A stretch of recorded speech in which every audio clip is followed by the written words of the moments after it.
Hello everyone and welcome to Seattle.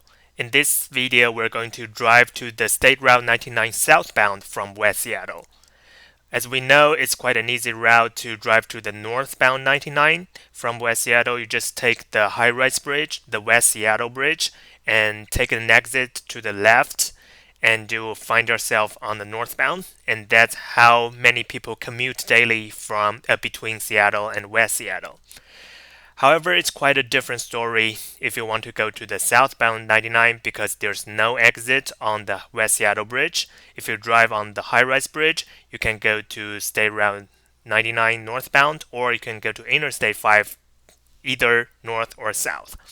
But for State Route 99 southbound, you gotta take something different. We're going to drive on the low bridge, or officially it's called the Spokane Street Swing Bridge. This is not an easy one. So the problem is that this route contains multiple exits to the Harbor Island, in addition to State Route 99 and other exits local.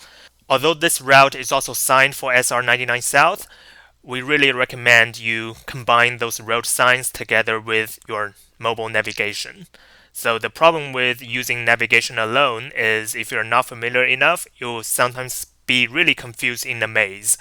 The navigation tells you to go to the right, but the exit is on the left hand side. You have to take the left exit, go down to the bridge to the other side of the road, and then take some exit back to the right hand side. So let's just find out. I hope you enjoyed this video of beautiful evening drive. Thank you.